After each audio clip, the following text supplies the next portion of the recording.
de estar aquí con ustedes y poderles hablar de esta gran mujer, de Leona Vicario, que pues como ya se ha dicho aquí, fue una extraordinaria luchadora, ¿no? que tuvo que perder su familia, su herencia, en muchos momentos su honor, ¿no? por estar luchando a favor de la insurgencia.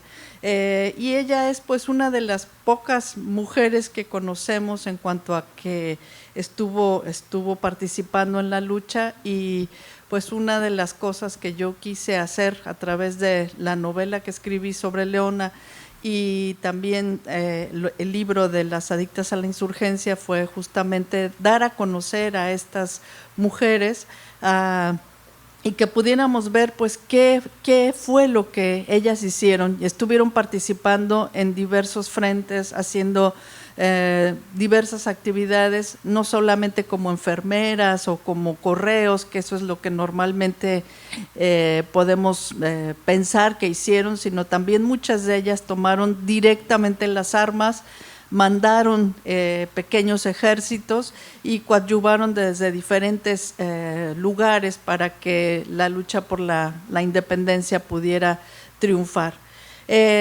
Les voy a contar un poquito sobre el contexto en que Leona Vicario vivió, como para poder entender mejor cuál fue contra qué se estaba rebelando Leona y pues quién era Leona Vicario.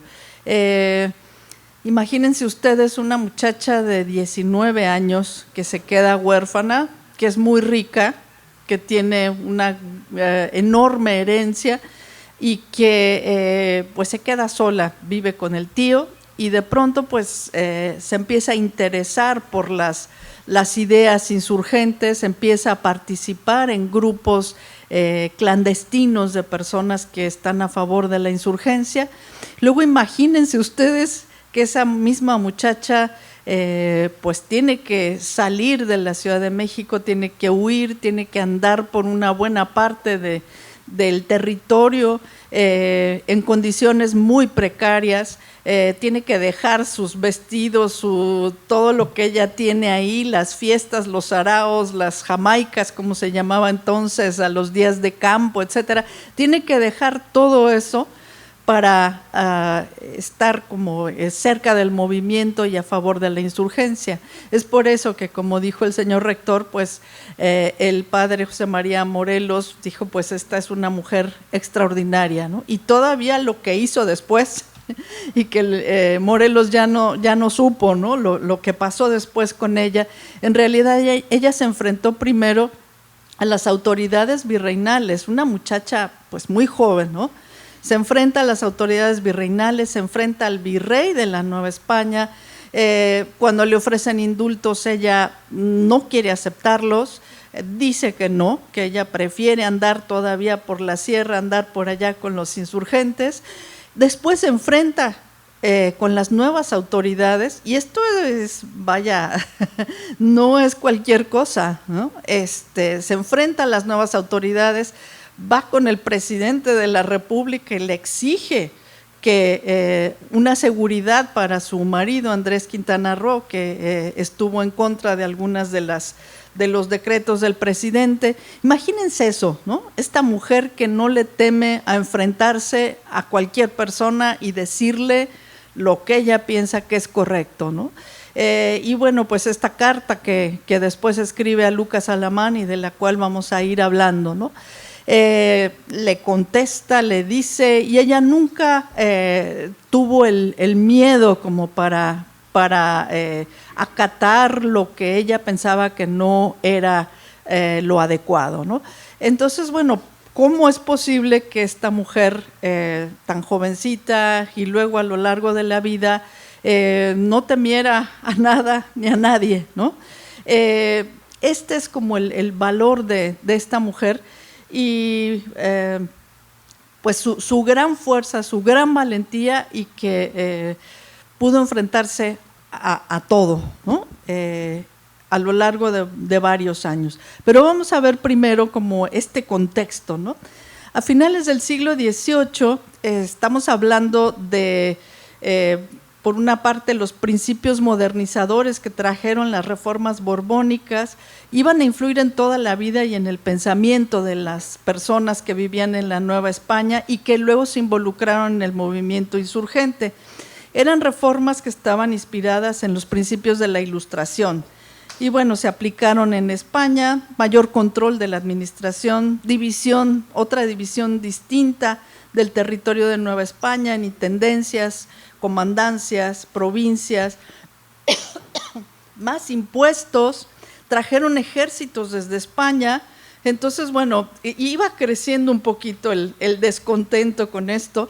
Por otro lado, la proclamación de la Ley de Consolidación de Vales Reales en 1804 al 8, y bueno, le quitaron algunos bienes a la iglesia. Muchas de esas propiedades eran de particulares, que la iglesia les había prestado dinero y se había quedado con esas propiedades. Entonces, bueno, cuando fueron expropiadas esas propiedades, la gente se molestó muchísimo, porque no eran en realidad de la iglesia, sino que eran de la gente que había pedido prestado a la iglesia, ¿no? Entonces, bueno, fue creciendo este descontento, y además, bueno, el descontento que conocemos de los criollos por no poder ocupar los puestos más altos en el gobierno. Había que esperar que los españoles llegaran y ocuparan esos puestos, los criollos no podían. Entonces, ya cuando se dio esta invasión francesa a España y que el rey pues fue apresado, también en la Nueva España, digamos que dijeron, esta es la oportunidad de oro como para poder hacer algún movimiento, no estamos de acuerdo con todo lo que está ocurriendo. En la Nueva España, entonces, cuando el rey fue apresado, también pues estos acontecimientos orillaron a que las autoridades tomaran ciertas medidas. Primo de Verdad, Francisco Azcárate, que eran los miembros del Ayuntamiento de México, propusieron la creación de una junta de México para cubrir el vacío del poder, porque decían, bueno, si no hay rey, si el rey está en la cárcel, ¿qué vamos a hacer nosotros, no? Tenemos que hacer algo. Quisieron cubrir el vacío del poder y hablaban de que la soberanía tenía que estar fincada en el pueblo. Pero estas personas fueron encarceladas. El virrey José de Iturrigaray no quiso reconocer a las juntas que se estaban haciendo en España, y entonces él quiso de alguna manera pues nombrarse autoridad suprema de la Nueva España, ¿no? Pues si falta el rey, entonces pues el rey soy yo, ¿no? ¡Qué padre! Entonces, bueno, un grupo de personas quisieron apoyar a Iturrigaray y empezaron, digamos, este movimiento un poco como autonomista desde ese momento, ¿no? Sin embargo, pues otro movimiento encabezado por Gabriel del Yermo lo derrocó un 15 de septiembre y también lo mandaron a San Juan de Ulúa con toda la familia, etcétera, y estuvo pues ahí preso. Pusieron otro virrey que falleció muy rápidamente, y luego en 1809 el obispo Lizana y Beaumont ocupó el cargo de virrey. Entonces, bueno, ahí empezaron las diversas conspiraciones que seguramente ustedes conocen, digamos, que pretendían recuperar el poder para la Nueva España, lograr la autonomía. Ahí todavía no se habla de independencia porque ni siquiera se les ocurría tal cosa. Era la autonomía por parte de España. Empezaron las conspiraciones de Valladolid con Mariano Michelena. Ahí también, pues, varias mujeres estuvieron conspirando, o sea, hay que darnos cuenta un poco de que las mujeres empezaron a participar desde ese momento. Mujeres como María Teresa Medina de la Sotarriba, que estaba en Jalapa, que era también era esposa de la autoridad, de la máxima autoridad del virreinato en la región de Jalapa. Ella estaba a favor de la autonomía y ella hizo pues varias reuniones en su casa, así como fue también en Querétaro con doña Josefa Ortiz y el corregidor de Querétaro, que supuestamente no se enteraba de estas juntas, ¿no? Y era doña Josefa quien organizaba ahí, entre que tomando chocolatito y hablando de literatura, recitando poemas, no sé qué, pero en realidad estaban conspirando en muchos lugares del país. Y bueno, en la Ciudad de México desde 1810, antes de 1810, ya se reunía un grupo de personas de la élite de manera pues clandestina, que eran los guadalupes, los famosos guadalupes. Y bueno, como eran secretas estas reuniones, realmente no sabemos quiénes formaban parte de él, se habla de muchas personas. Y se decía que estos guadalupes tenían influencia desde las sirvientas, las lavanderas, en todas partes tenían espías para ver los movimientos de las autoridades virreinales. Ahí participaron pues varias mujeres en estos grupos de los guadalupes. Mariana Rodríguez del Toro de Lazarín, que fue una mujer también sumamente valiente y arrojada, que en algún momento cuando Hidalgo fue hecho prisionero, ella les propuso a sus amigos que fueran y secuestraran al virrey, nada menos. Vamos, secuestramos al virrey y lo cambiamos por Hidalgo, ¿qué les parece? ¿No? Y todo el mundo así, esta mujer está loca, ¿no? ¿Qué le pasa? Pero ella empezó a hacer todo un plan y pues era posible. Podían haber secuestrado al virrey cuando iba a pasear por el paseo de Bucareli. Había varios soldados que estaban de acuerdo con los guadalupes. Y ya estaba todo listo para este golpe, ¿no? Pero uno de los personajes fue y se confesó con el padre y le dijo todo el plan y se acabó el plan, ¿no? Metieron a todos a la cárcel. Esta mujer nunca confesó hasta que todos los demás confesaron y pues ya cuando llegaron pues ya dijeron todo, ¿no? Y ella dijo, bueno, está bien, entonces ya voy a decir, dado que los nenes ya confesaron, pues yo también voy a confesar. Y pues finalmente ella estuvo en la cárcel 10 años durante toda la guerra de independencia. Hubo varias otras mujeres que estuvieron en esos grupos, Petra Teruel, Margarita Peinbert, que ayudaron muchísimo a los insurgentes. Ahí está. Este es un dibujito que se hizo de Leona, que nace el 10 de abril de 1789. Ella fue la hija única del segundo matrimonio de su padre, don Gaspar Martín Vicario. Él es un español que procede de Castilla la Vieja y que vivía ya en la Nueva España desde hacía mucho tiempo y que pues le había ido muy bien. Era un gran comerciante que hizo una fortuna muy importante en la Nueva España. Logró al final de su vida pues tener un gran éxito. Su madre fue doña Camila Fernández de San Salvador. Esta es la familia de Leona. Provenía de una familia pues que no tenía grandes recursos, que había sido afincada en Toluca. Se dice que la familia provenía de la nobleza acolua y que incluso había sido parienta del cronista Fernando Alba Ixtlilxóchitl, que era descendiente del rey Netzahualcóyotl, ¿no? Esta versión fue la que siempre manejó el tío de Leona. Las medias hermanas de Leona, que son las chicas pues, más grandes que se ven ahí, Brígida profesó en un convento en España y María Luisa se casó con don Antonio Guadalupe Vivanco, el marqués de Vivanco.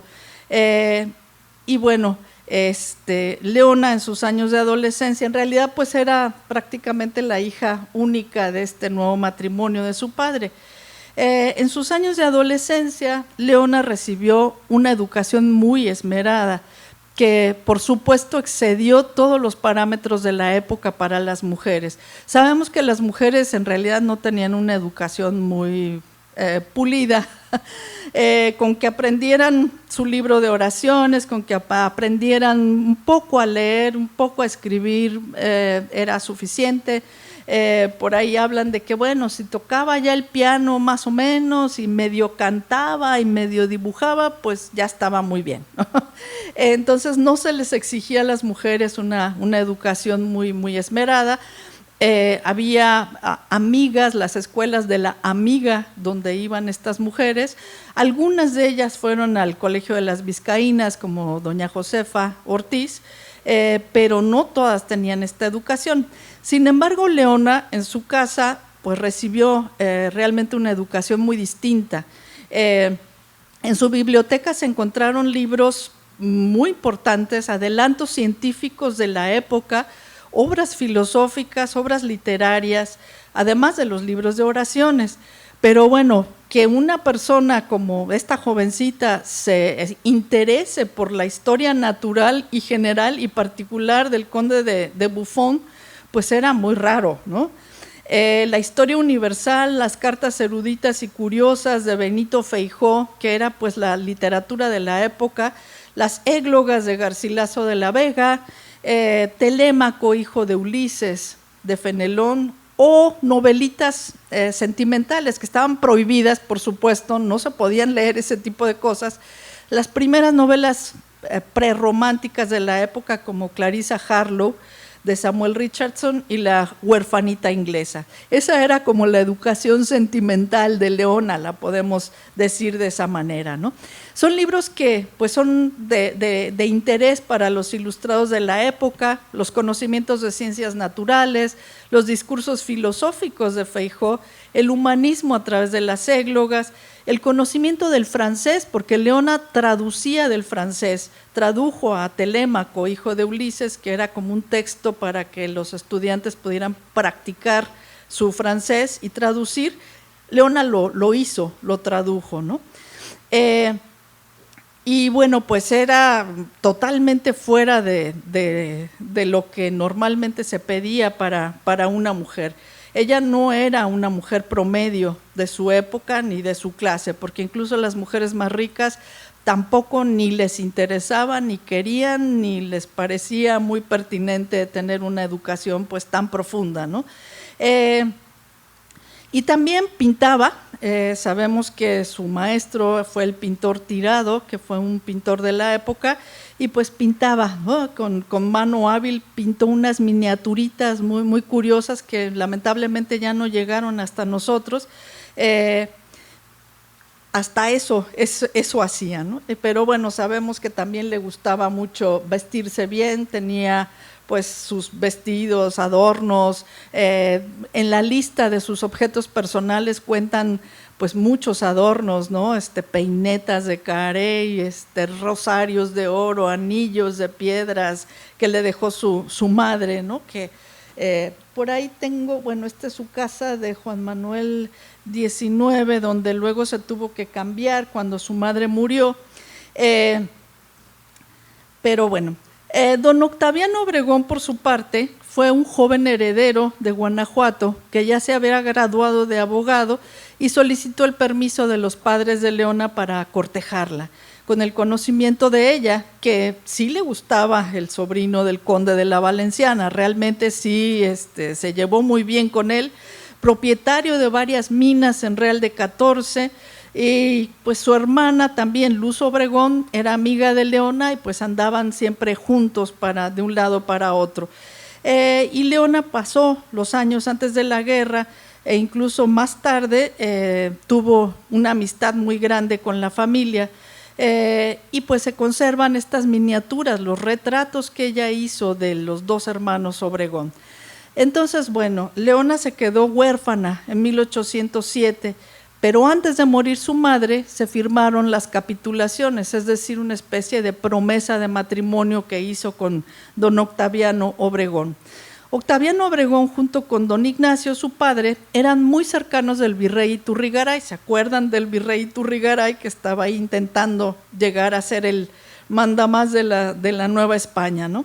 Entonces, bueno, cuando inició esta rebelión de alguna manera, también los Obregón participaron a favor del virrey Iturrigaray.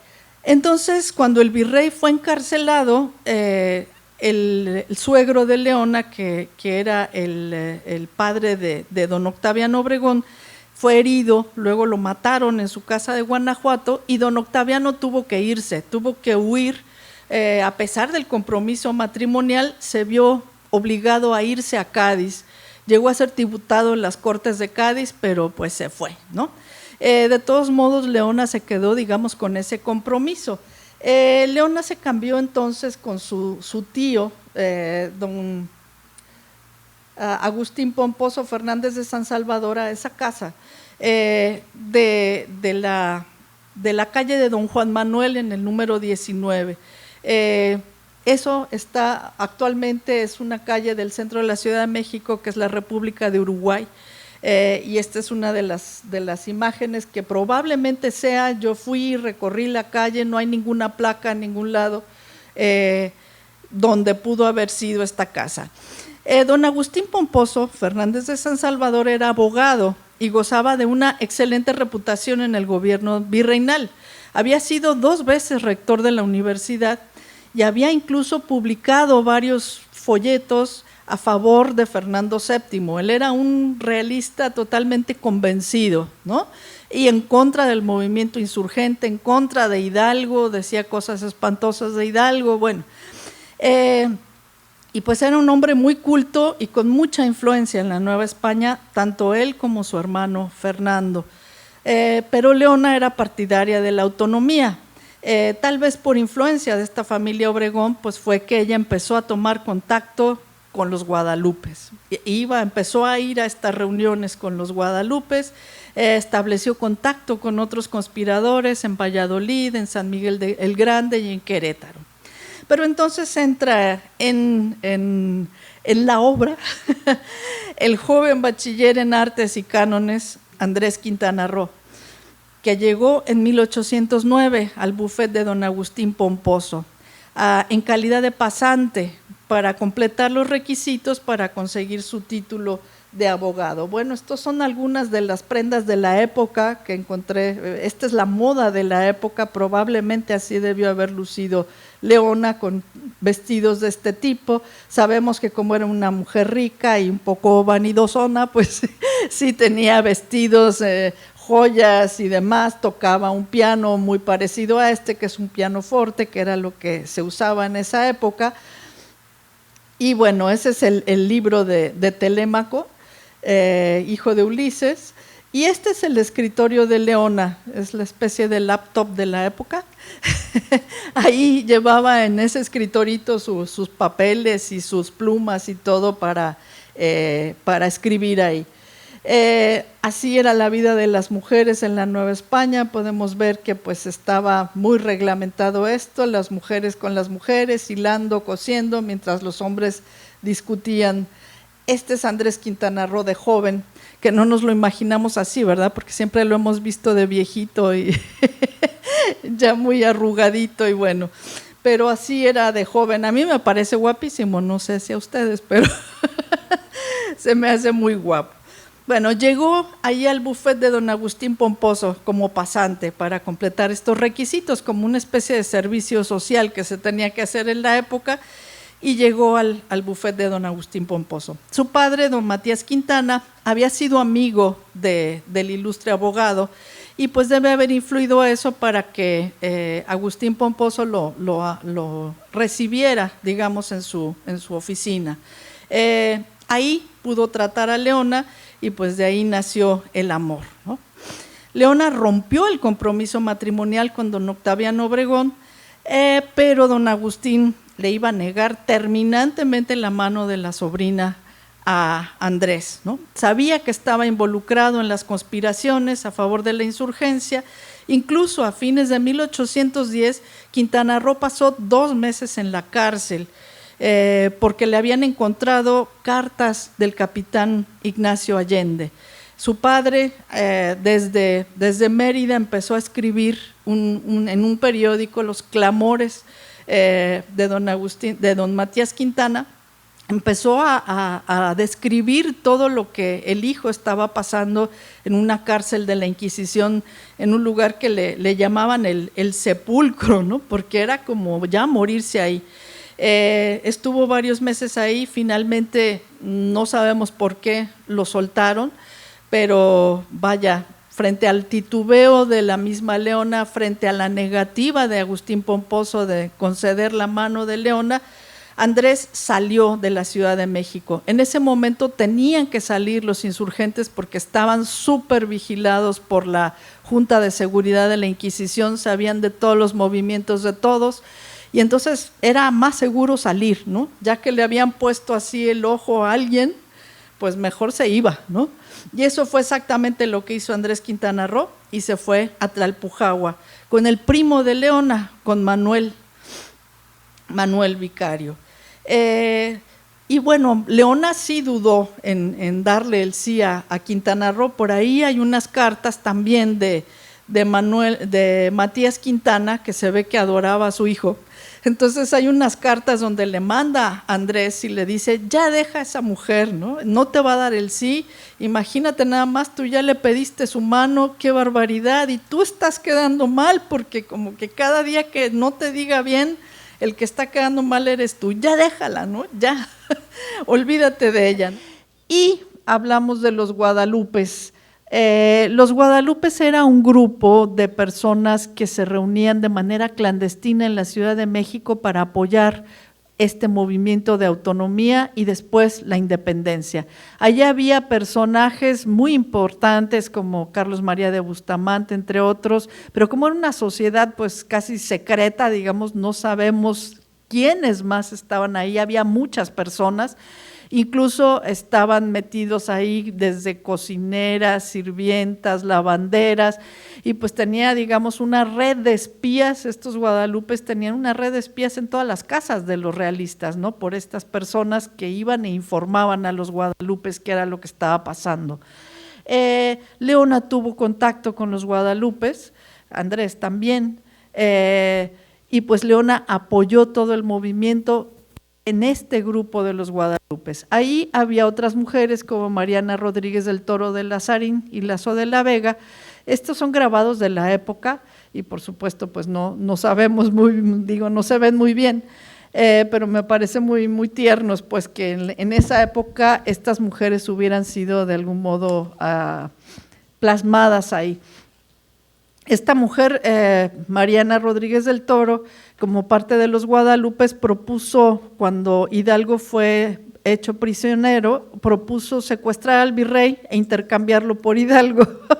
La gente sí aceptó, porque en algún momento ella se paró y dijo, bueno, pues que aquí no hay hombres, pues, ¿qué está pasando? ¿Por qué se me ponen así de miedosos, Y bueno, hicieron todo el movimiento, estaban a punto de secuestrar al virrey, pero el día anterior una de esas personas, un varón, un hombre, fue y se confesó con un cura, porque qué tal si los agarraban. Entonces, bueno, fue y se confesó.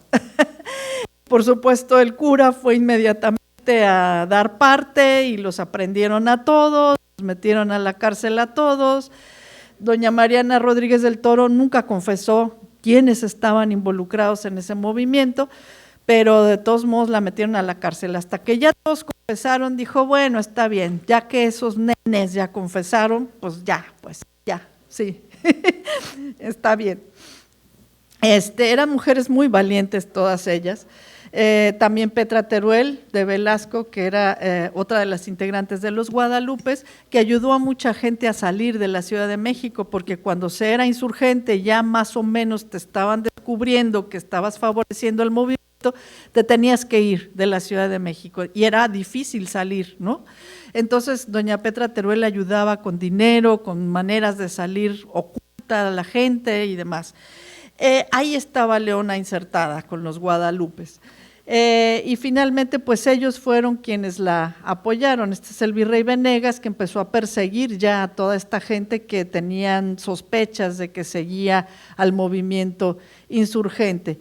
Esta es la égloga de Garcilaso número 1 y aquí vamos con el código de cómo empezó Leona a colaborar con los Guadalupes, a mandar cartas a Tlalpujahua, a la gente que estaba levantada en armas ahí, Andrés, por supuesto, a su primo, a López Rayón, que era quien mandaba aquel movimiento en Tlalpujahua, y le mandaba esas cartas.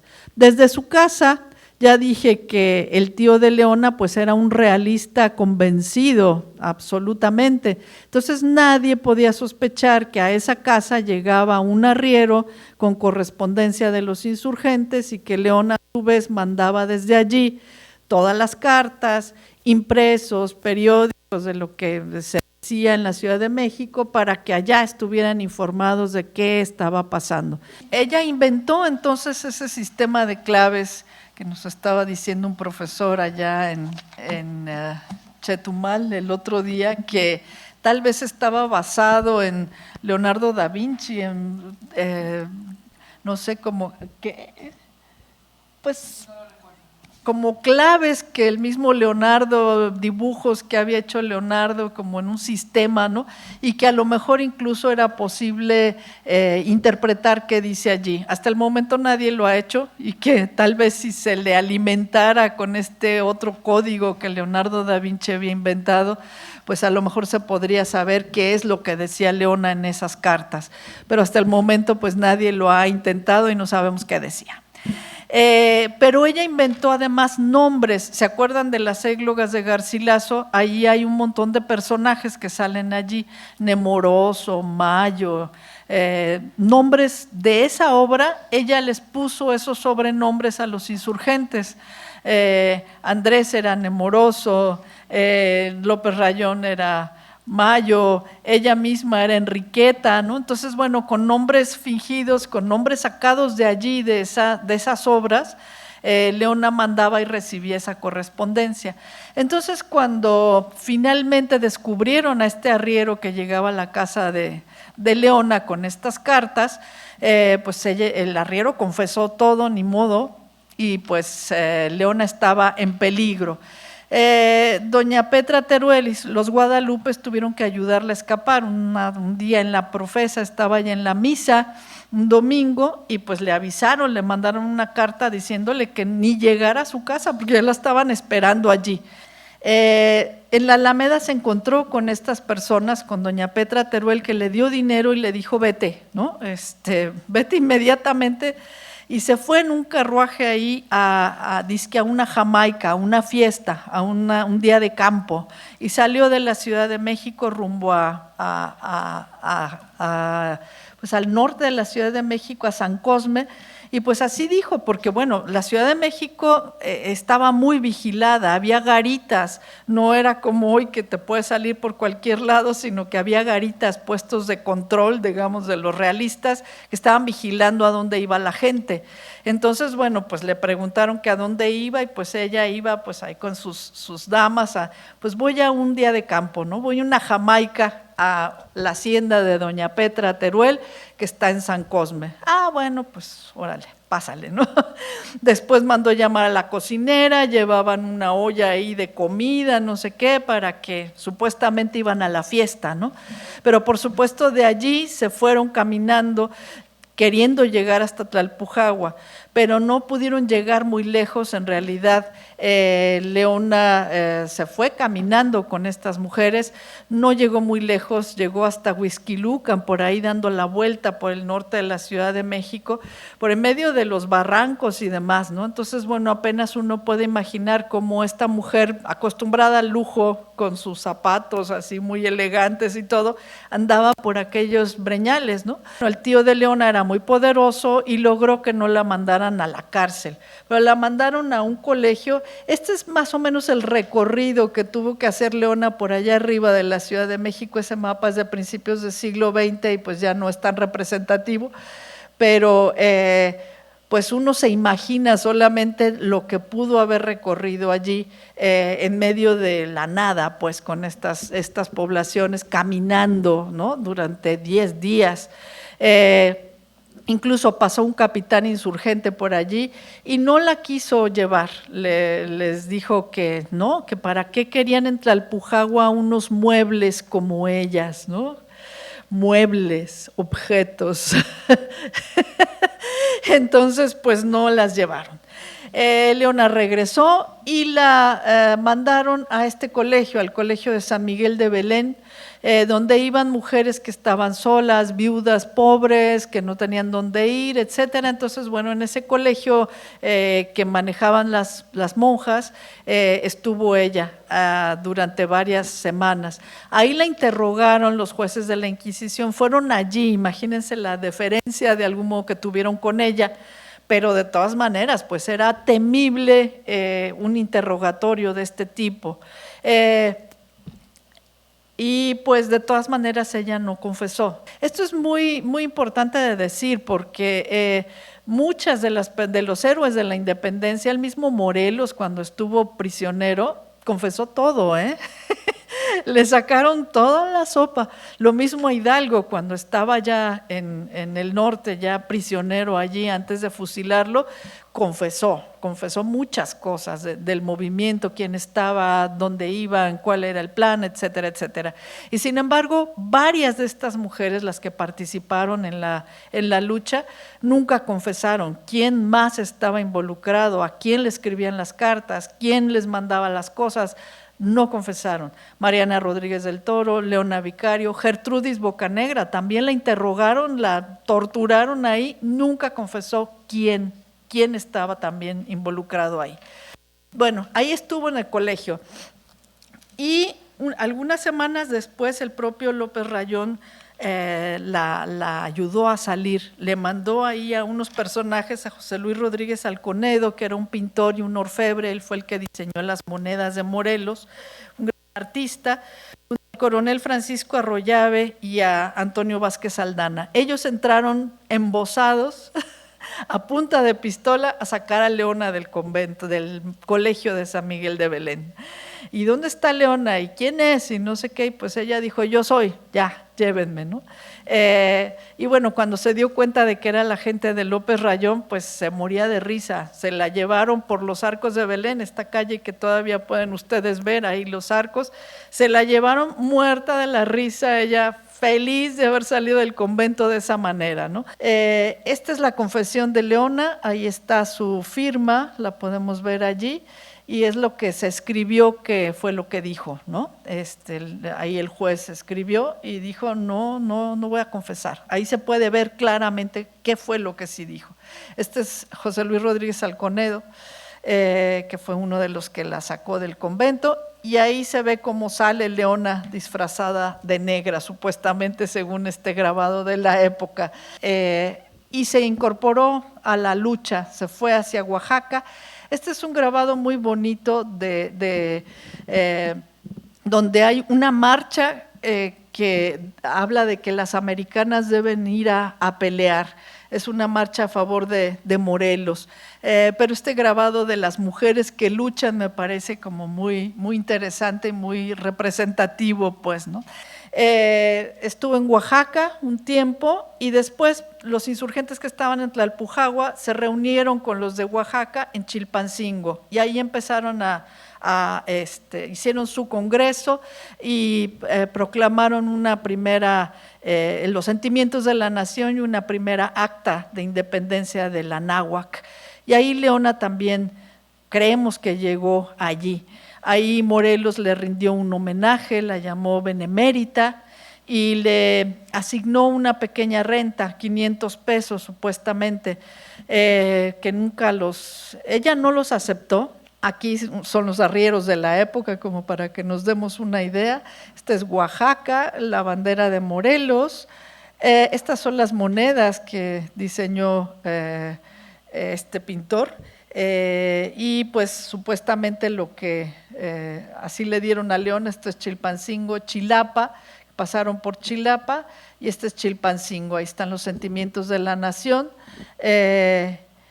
Y ahí en ese templo de Chilpancingo fue donde se promulgó esta constitución y donde también se reconoció a estos héroes y heroínas, que heroína pues era Leona, ¿no? En realidad en ese momento. Este es el recorrido que hizo el Congreso de la Náhuac, que ese mapa no se ve muy bien, pero todas esas rayitas rojas fue cuando el Congreso tuvo que andar huyendo de los realistas, son las campañas de Morelos, y el Congreso ahí, ¿no? Detrás, y Leona andaba con ellos. Los diputados del Congreso estuvieron ahí redactando y que cómo tiene que ser la verdadera Constitución y a ver este artículo y que no sé qué, ahí en medio de la selva, de la nada, ¿no?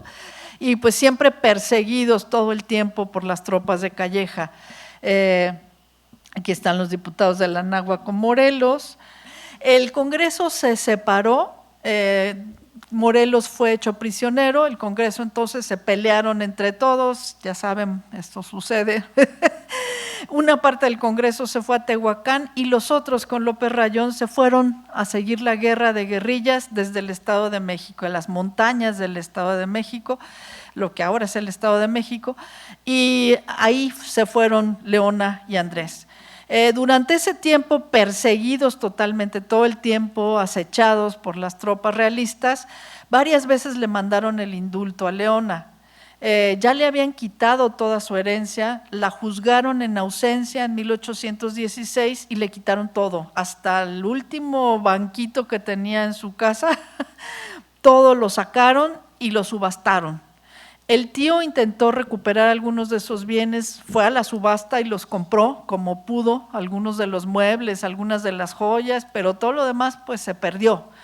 Y bueno, Leona pues allá andaba en el monte, no pudo ni iba a ir a defenderse, pues ya sabía que no la iban a perdonar, ¿no? Pero varias veces le ofrecieron el indulto y ella no aceptó. Y finalmente pues se instalaron un tiempo en la sierra, ahí tuvo a su hija Genoveva, dicen que en una cueva, la llevaron a bautizar a Tlalpujahua, no, a Tlalpujahua no, a Tejupilco, en un huacal llevaban a la niña, no en un burro ahí. Y bueno, estuvieron ahí ocultos en condiciones verdaderamente miserables, ¿no? Imagínense eso, porque ese movimiento, pues ahorita lo vemos como si fuera triunfal y bueno, claro, la independencia y no sé qué, pero eso fue 10 años, 10 años duraron esas guerras. Y pues estas gavillas andaban en el monte, ¿no? Pensando que a lo mejor ya no iba a haber nada, que todo se iba a perder. Era muy complicado seguir luchando por una idea que pues no sabían ni para dónde iba a ir a dar, ¿no? Entonces, aún así, no rendirse, aún así, seguir creyendo en ese movimiento, pues me parece realmente heroico por parte de estos personajes. Uno de los antiguos amigos de ellos los delató, les dijo dónde estaban, en qué pueblito estaban, y pues fueron los realistas por ellos, con la niña Genoveva, ¿no? Como no habían firmado un indulto, Andrés Quintana Roo se fue, porque sabía que lo iban a matar, y dejó el indulto firmado ahí, y se llevaron a Leona, se la llevaron caminando hasta Tejupilco desde el lugar donde estaba, y la metieron a la cárcel ahí. Cuando Andrés se dio cuenta de que Leona estaba en la cárcel y que la habían maltratado, pues se regresó y dijo, está bien, yo confieso todo, yo hago todo, pero no me maltraten a esta mujer, ¿no? Les concedieron el indulto, pues les dijeron que no podían regresar nunca a la Ciudad de México, que se fueran a España, ¿no? Pero pues no tenían ni un centavo para ir a ningún lado. Entonces, bueno, pues que se quedaran entonces en Toluca o donde pudieran, pero que no regresaran a la Ciudad de México. Y eso fue lo que hicieron. Se quedaron a vivir en Toluca durante varios años. Esto es Toluca, una casa de Toluca, ahí está el museo, y más o menos así eran las construcciones de la época. Se quedaron allí y pues ya no pudieron regresar a la Ciudad de México. Andrés no podía ejercer su profesión de abogado porque no formaba parte del colegio de abogados, donde tendría que haber ido a la Ciudad de México a registrarse y hacer todo el trámite, etcétera, pues no podía. Entonces no se sabe muy bien de qué vivieron, pero vivieron de una manera pues muy pobre, muy triste, pues en Toluca. Se sabe que incluso uno de los hijos de doña Josefa, que era el alférez de Toluca, les pasó dinero como para mantenerse, ¿no? Entonces, bueno, una condición muy precaria, muy triste. Finalmente, después de la independencia, cuando finalmente se logró, cuando entró el ejército trigarante a la Ciudad de México, todo esto, pudieron volver a la Ciudad de México y ahí tuvieron a su segunda hija, Dolores. Ahí durante mucho tiempo, pues Andrés tuvo diferentes cargos, como sabemos, ¿no? Formó parte incluso del gobierno de Iturbide, que a Leona no le pareció muy bien esa parte, terminaron muy peleados, y Andrés también terminó peleado con Iturbide y al final incluso lo persiguió Iturbide, ¿no? Terminaron bastante mal en esa relación con Iturbide, y después pues Andrés tuvo otros cargos hasta finalmente llegar a ser magistrado de la Suprema Corte hasta que murió. Y Leona pues estuvo ya ocupada de la vida privada. Desde finales de la independencia, pues en 1821 ya empezó Leona y Andrés, que también estuvo redactando esas peticiones, intentando que le devolvieran su herencia, lo que le habían quitado los realistas. Pero no lograron hacerlo hasta 1823. El Congreso de 1823 le tomó en cuenta, digamos, todo eso que ella había hecho y le regresó algo de la herencia. No le pudo regresar todo porque era una enorme cantidad de dinero. Esos 100,000 pesos incluso habían estado invertidos en el camino de Veracruz y le pagaban los intereses con los peajes, etcétera, pero no había manera de devolverle esa cantidad de dinero. Entonces lo que hicieron fue darle una hacienda, la hacienda de Ocotepec, en los llanos de Apan, y una casa en la Ciudad de México, en el centro de la Ciudad de México, enfrente del convento de Santo Domingo, lo que había sido las cocheras de la Inquisición y lo que es ahora pues la casa de Leona Vicario. Y le dieron pues una hacienda pulquera. Este es el pulque, y bueno, el pulque se consumía en enormes cantidades en la Ciudad de México, no había cerveza, no había otras cosas, y lo que era el pulque, ¿no? Entonces, bueno, podría haber sido una buena producción, digamos, un buen negocio tener esta hacienda pulquera. Esta es la hacienda de Ocotepec en los llanos de Apan, me tocó conocerla, conocer a su dueño, don Samuel Uribe, que adoraba a Leona y que, bueno, supuestamente era la habitación de Leona, la tiene así conservada como si todavía hubiera estado Leona ahí. Bueno, la tenía porque ya murió don Samuel el año pasado. Pero bueno, ahí tiene la hacienda, que es una hacienda enorme, esa es la biblioteca de la hacienda. Y pues ahí vivió Leona por temporadas. Ella administraba esa hacienda. Incluso hay por ahí una carta que le escribió al gobernador del Estado de México, que le robaron sus ovejas y que nadie respondía por las ovejas, ¿no? Y enojadísima porque era una mujer de un carácter bastante fuerte. Y también le dieron la casa de la Ciudad de México, esta casa que está en República de Brasil y que estaba en la calle de las Cocheras de la Inquisición. Y bueno, este pleito por la casa no les pareció a muchas personas, y ese fue el problema ya después con Leona, ¿no?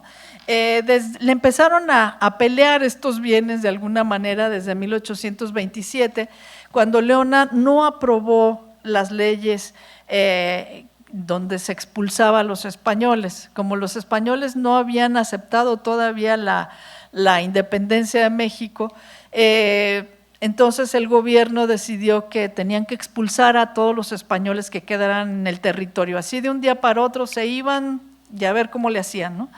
Entonces, por supuesto, Leona y Andrés no estuvieron de acuerdo y hablaron en contra de esas leyes de expulsión de los españoles del 27 y del 28.